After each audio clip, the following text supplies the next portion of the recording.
Olá pessoal, tudo bem?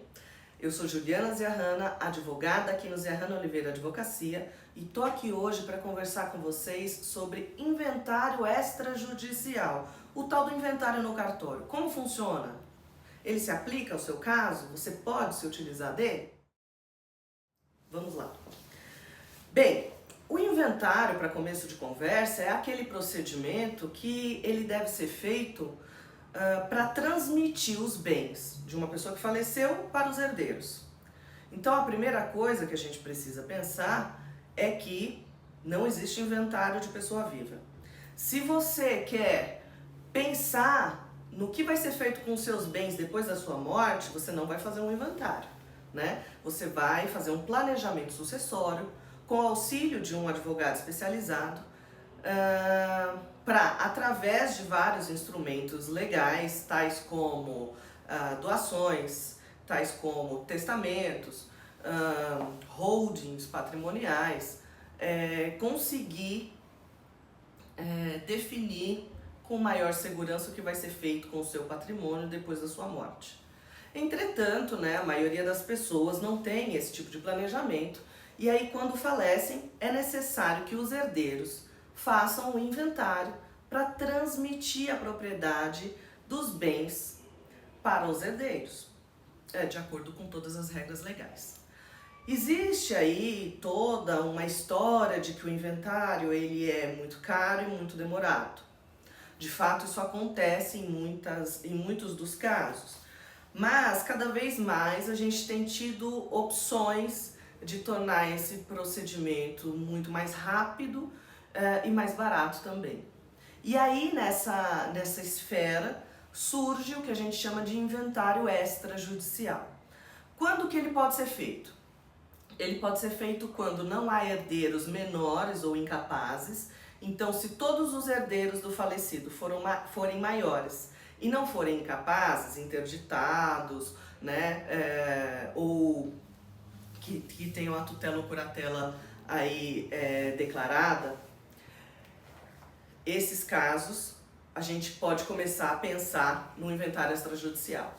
Por quê? Porque ele se processa diante do cartório e lá no cartório é necessário ter a certeza de que todos os herdeiros têm plena capacidade jurídica, plena capacidade civil para estabelecer e para acordar o que está sendo feito ali.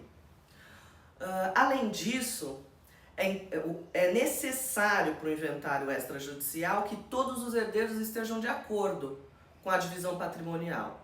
Se esse é o seu caso, vocês podem fazer um inventário extrajudicial. O que vocês devem fazer? Devem contratar um advogado. Não.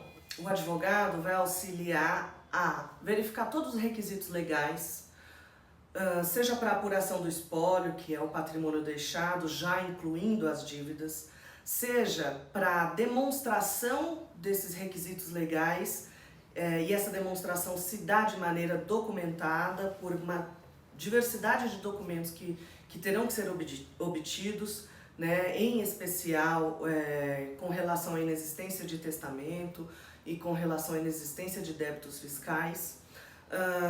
E aí, com toda essa documentação, com o acordo, com a concordância de todos os herdeiros, é feito o procedimento no cartório.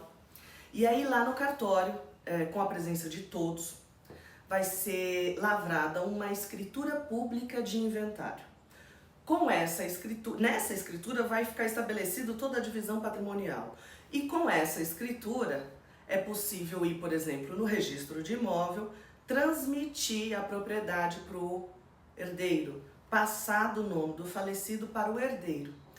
Esse procedimento é muito mais rápido, ele se processa mediante o cartório, né, diante do cartório, então ele é muito mais rápido, ele é mais barato, costuma ser mais barato, com algumas exceções. E, de um modo geral, o que há de custos? Há o ITCMD, que é o imposto que é pago em qualquer tipo de inventário e também nas doações. E aí o ITCMD vai ser igual, independentemente se o inventário vai ser no cartório ou judicialmente. A diferença é só o momento em que ele é recolhido.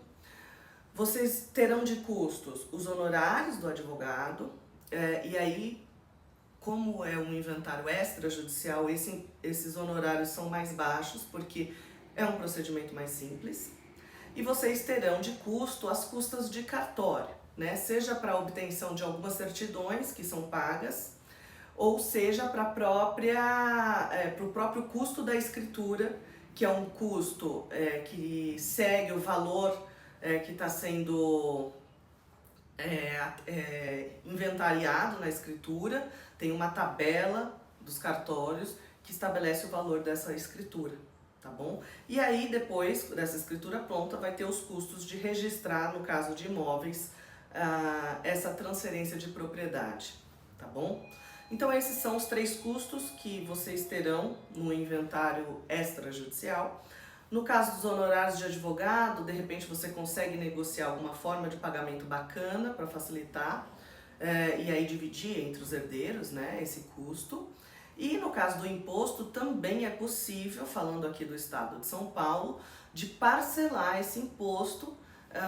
O único detalhe é que só é possível fazer o inventário no cartório depois da quitação do parcelamento, mas é possível, né? Então, essas são alternativas que tornam o processo mais fácil, mais rápido.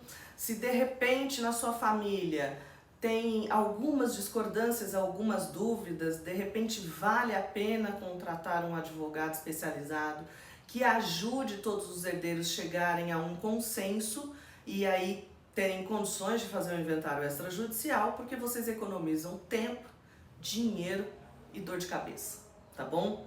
Então, contratem um profissional que consiga auxiliá-los nessa caminhada rumo à concordância de todos os herdeiros e aí a pacificação dos conflitos. É isto, um grande abraço.